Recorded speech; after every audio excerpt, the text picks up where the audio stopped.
Fibrillation को समझने के लिए हमें पहले ये जानना ज़रूरी है कि हार्ट क्या है।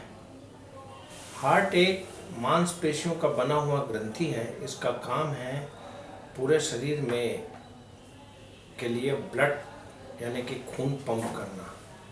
ये मांसल संरचना है और ये संकुचित होती है तो पूरे शरीर में ब्लड पंप करता है।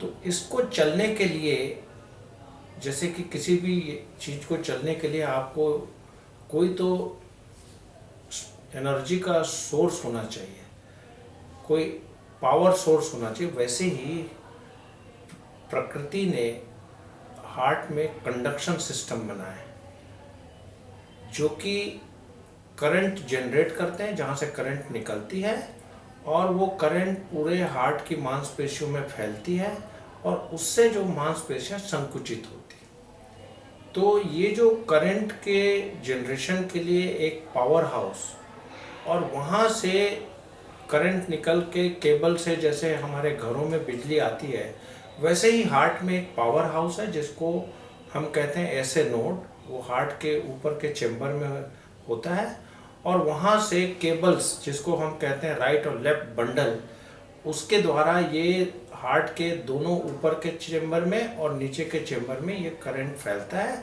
और उससे एक कोऑर्डिनेटेड कॉन्ट्रैक्शन यानी कि समायोजित संकुचन जिसको कहा जाए वो होता है।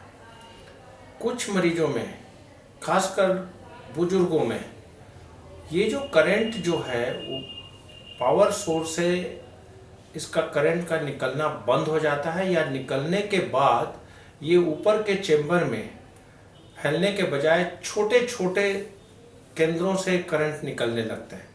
उससे क्या होता है कि जो हार्ट की जो गति है वो अनियमित हो जाती है, इर्रेगुलर हो जाती है। और इस इर्रेगुलर रिदम या अनियमित गति को हम कहते हैं एट्रियल फिब्रिलेशन। एट्रियल फिब्रिलेशन को मेडिकल साइंस में ग्रैंडफादर एरिथमिया कहा जाता है। माने ग्रैंडफादर, जो बुजुर्गों में जो उनके नाड़ी की गति में जो अनियमितता पाई जाती है वो एट्रियल फिब्रिलेशन के कारण पाई जाती है।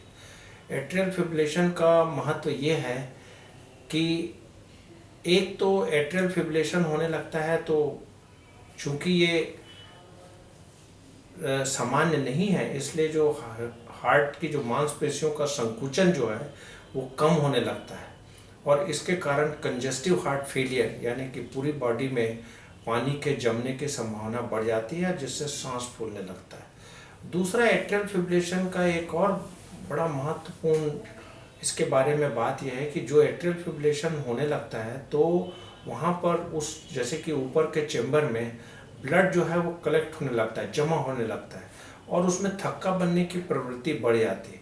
इसके कारण स्ट्रोक यानी कि लकवा होने के जो संभावनाएं एट्रियल फिब्रिलेशन के मरीज में बढ़ जाती है।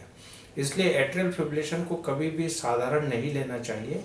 एट्रियल फिब्रिलेशन के दो बड़ी जटिलता है, एक तो कंजेस्टिव हार्ट फेलियर और दूसरा है स्ट्रोक यानी कि लकवा।